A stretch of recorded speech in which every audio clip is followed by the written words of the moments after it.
Halo anak-anak kelas 4 semuanya, salam sehat. Semoga kalian dalam keadaan baik dan sehat ya. Hari ini kita akan memulai belajar IPA. Ibu harap kalian hari ini semuanya semangat ya untuk belajar. Anak-anak sudah siap belajar? Kita salam Tara Kanita terlebih dahulu ya supaya semangat. Salam Tara Kanita, satu hati, satu semangat, Tara Kanita, yes!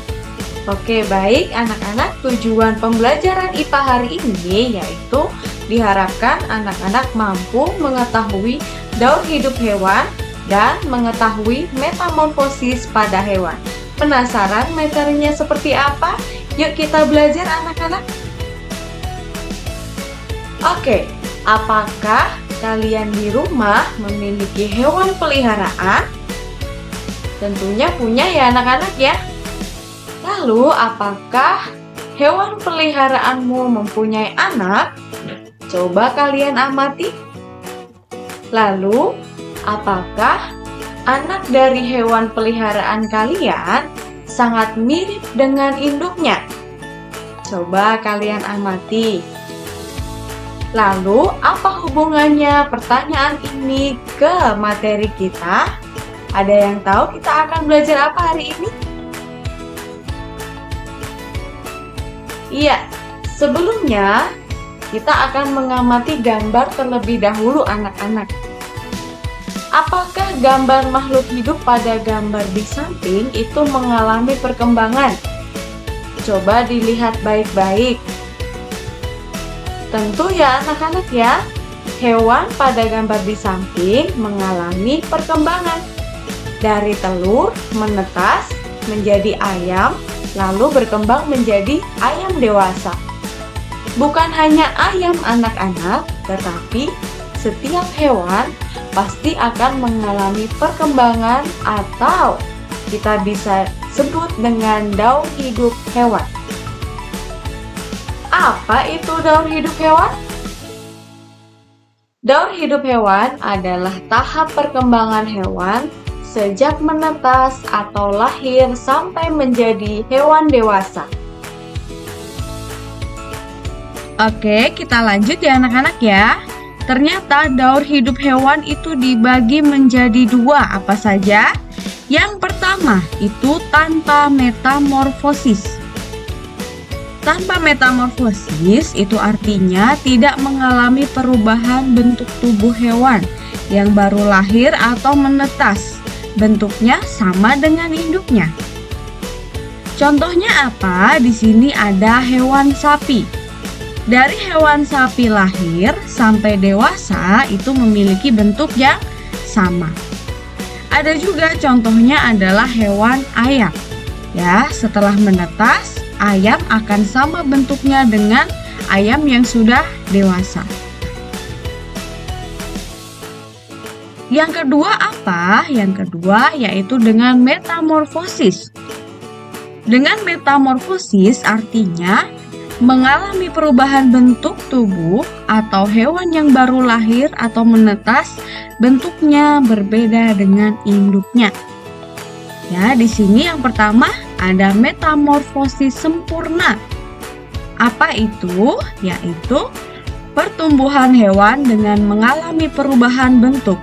Hewan yang baru menetas memiliki bentuk berbeda dengan hewan dewasa. Apa saja tahapan metamorfosis sempurna? Tentunya mengalami tahap telur, larva, pupa, dan menjadi hewan dewasa.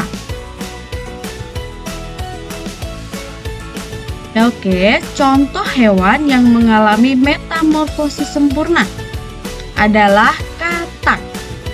Dari telur menjadi berudu. Setelah melalui tahap berudu, baru mengalami tahap berudu dua kaki. Setelah dia memiliki dua kaki, maka akan tumbuh kembali menjadi berudu 4 kaki. Setelah itu, baru akan menjadi katak muda. Setelah melalui proses katak muda, maka baru akan menjadi katak dewasa. Dan yang kedua adalah hewan kupu-kupu. Hewan kupu-kupu dari telur menjadi ulat. Ulat berkembang lagi akan menjadi kepompong.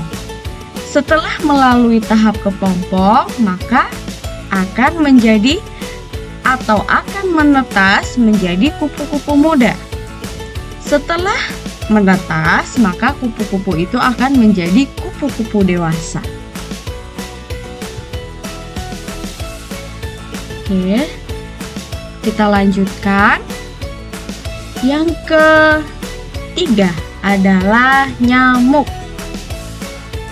Nyamuk berkembang dari telur melalui tahap larva, selanjutnya pupa, dan tahap nyamuk dewasa. Ada lagi contoh metamorfosis sempurna, yaitu lalat. Dari tahap telur menjadi larva, larva yang berkembang akan menjadi kepompong atau pupa.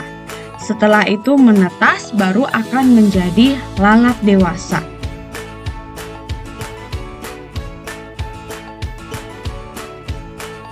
Oke, tadi kita sudah mengenal ya metamorfosis sempurna. Ternyata ada juga loh metamorfosis tidak sempurna, yaitu pertumbuhan hewan yang menetas hampir sama bentuknya dengan hewan dewasa. Hanya ada bagian yang belum tumbuh. Tahap metamorfosis tidak sempurna, dia melalui tahap telur, nimfa, lalu menjadi dewasa. Contohnya adalah belalang anak-anak. Dari tahap telur, dia akan menetas menjadi sebuah nimfa. Nimfa akan berkembang lagi menjadi imago. Lalu yang kedua adalah kecoa. Kecoa berasal dari tahap telur. Setelah menetas, dia akan menjadi nimfa. Dan setelah menjadi nimfa, dia akan menjadi kecoa dewasa.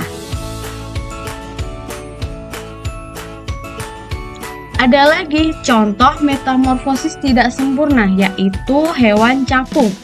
Ya, hewan capung berasal dari telur juga. Berkembang menetas menjadi sebuah nimfa.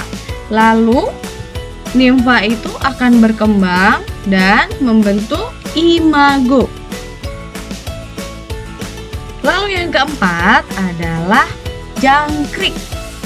Jangkrik juga mengalami tahap telur. Setelah telur, dia akan berkembang menjadi nimfa dan akan berkembang lagi menjadi sebuah imago. Nah, baik anak-anak, setelah kalian mempelajari materi hari ini ya, supaya kalian lebih semangat belajar lagi, di sini terdapat kuis ya, ada 5 soal, silakan kalian kerjakan ya. Baik anak-anak, materi kita sudah selesai sampai di sini ya. Semoga materi hari ini bisa bermanfaat untuk anak-anak. Salam sehat dan tetap semangat.